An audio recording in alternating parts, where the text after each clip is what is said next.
There are moments in a story where a person has to decide what kind of person they are.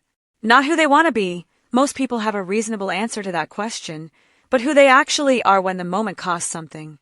Marcus Webb had been avoiding that question for about 40 minutes the morning Debra Finch walked into Patty's Corner Diner and decided that Earl Duchamp needed to leave.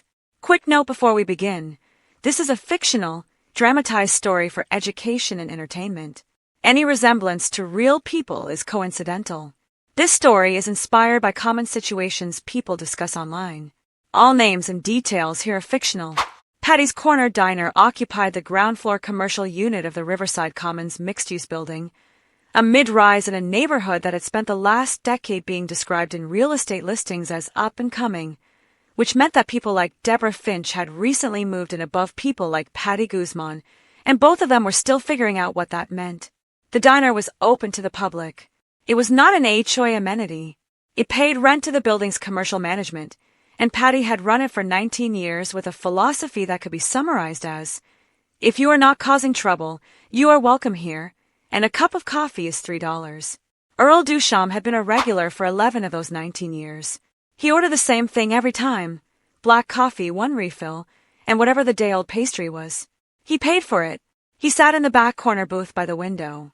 He read a folded newspaper, or he watched the rain. Marcus Webb worked the breakfast shift at Patty's. Line cook, 6 to noon, had been doing it for 4 years. He was not the manager. He was not the owner. He was technically not supposed to be front of house at all except when Patty's part-time server Jenna called out sick, which she did 2 to 3 times a month with a reliability that had become its own kind of schedule. This was one of those mornings. Marcus was running the counter and the tables, which meant he was the person standing near Earl's booth when Debra Finch walked through the door at 8:14 a.m., shook the rain off her jacket, looked across the diner, saw Earl in his corner, and said, loudly enough that the 4 other customers heard it, that this establishment had a problem it needed to address. Earl did not look up from his newspaper. Marcus wiped his hands on his apron, the phantom apron gesture, force of habit, and walked to where Debra was standing. He asked how he could help her. Debra said the diner had a homeless person sitting in it, and that this reflected poorly on the building, and was likely a health concern, and probably a liability, and that she had young children, and that someone needed to do something. Marcus looked at Earl. Earl had a coffee. He had a day-old Danish. He was reading. He had not done anything. Marcus told Debra that Earl was a customer. Debra said that Earl was clearly not a customer in any meaningful sense, and that Marcus knew what she meant. Marcus didn't know what she meant. He also knew that what she meant was wrong.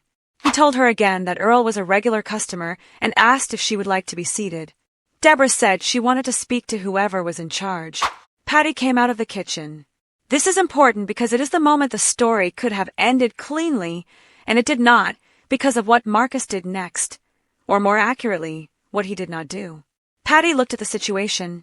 Debra standing with her arms slightly out from her sides the way people stand when they want to look reasonable while demanding something unreasonable. Earl still reading his newspaper, Marcus in the middle, and Patty said, with the flat simplicity of someone who has had this conversation before, that Earl was a regular customer, that he was not bothering anyone, and that if Debra would like a table, Marcus would seat her, and if she would not, the door was behind her.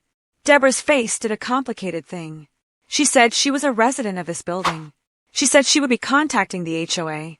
She said she would be leaving a review. She left, and Marcus said nothing. He watched her go. He looked at Earl. Earl folded his newspaper to a new page. The 4 other customers went back to their breakfasts. Patty went back to the kitchen. Marcus refilled Earl's coffee without being asked because Earl's cup was empty and because he needed something to do with his hands.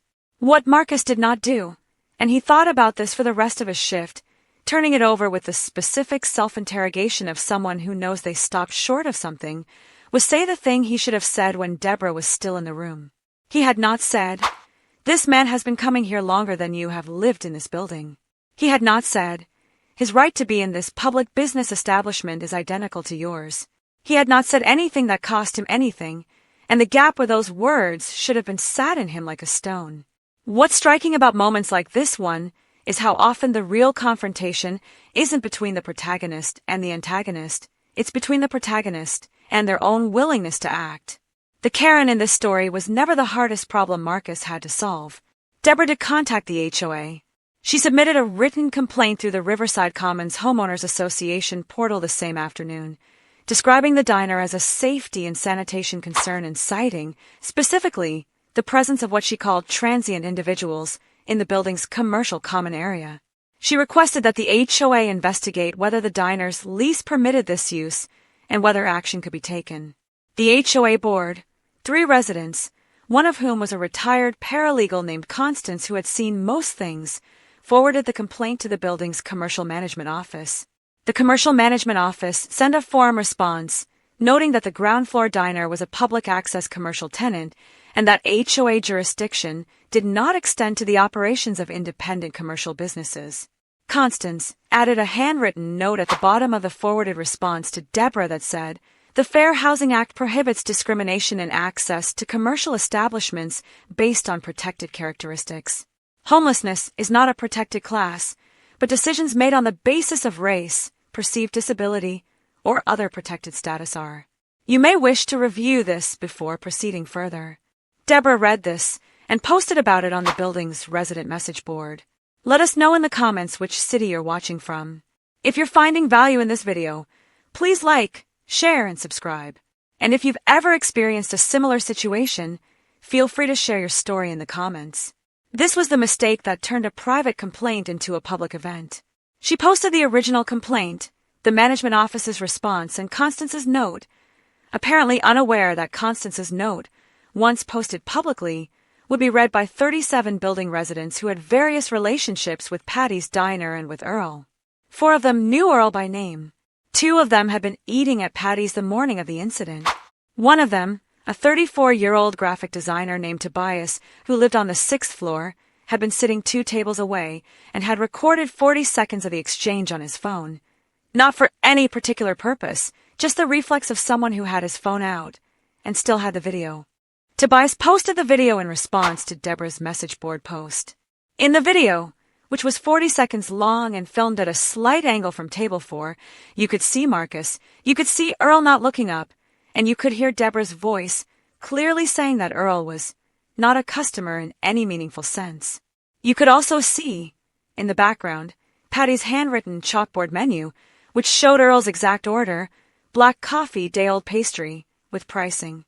And you could see on the table, Earl's coffee cup and his Danish and his folded newspaper and his $3 bills and a quarter set neatly beside the cup. He had already paid. The message board, which typically hosted debates about package delivery and parking assignments, became something else for the next 72 hours.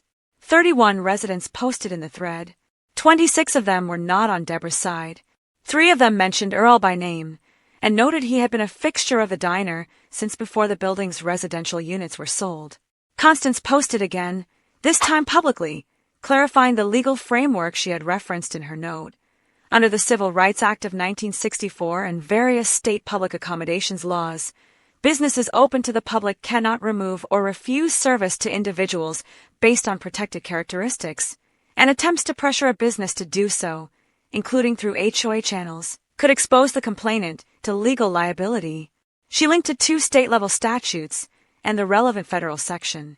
Debra's post had 12 replies when Marcus saw it that evening, sitting at his kitchen table still in his work clothes. It had 31 by midnight. He read all of them.